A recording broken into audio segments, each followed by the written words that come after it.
hả? Sung tên á? Thôi.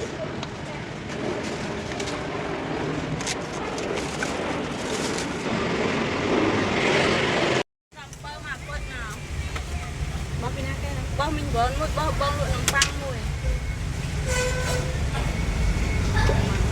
anh mình tin tereng keo phèn đập mơ nọ là xì tereng keo tôi muốn nó lỗ luôn tôi lấy bông mà chơi mong buồn rồi là hắn tôi một cái ấy không buồn rồi là hém mai tôi làm ti anh thôi anh bây giờ bay đây cái này tao bay hả kiểu ta con lấy dụng phăng lấy dụng ta nữa mày con gì bay đây con là cái chân này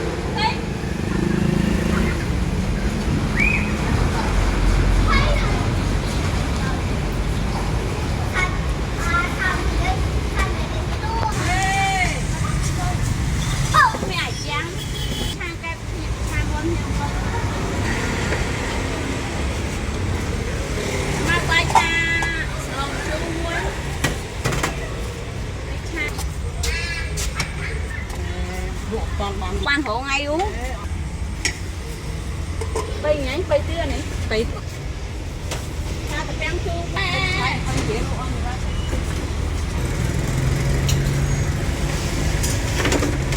con cho bay mà rồi bay mà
hả?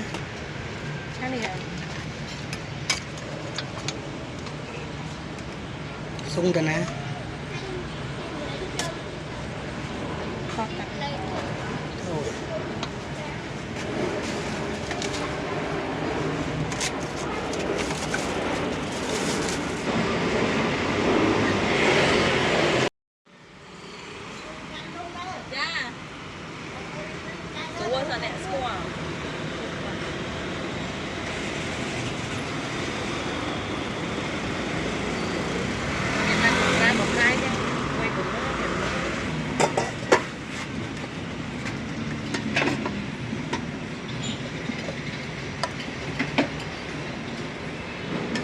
Kèo mới từ sẵn luôn chứ mày thấy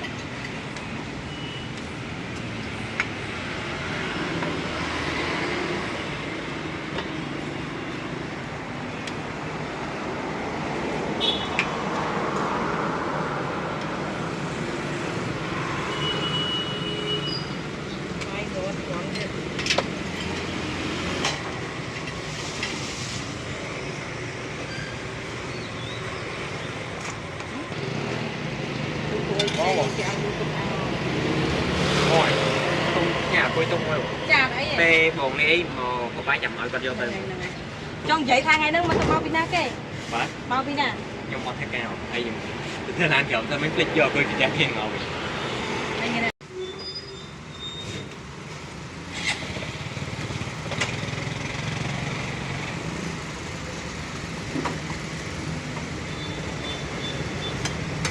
còn một bên kia là không được anh ngồi trong một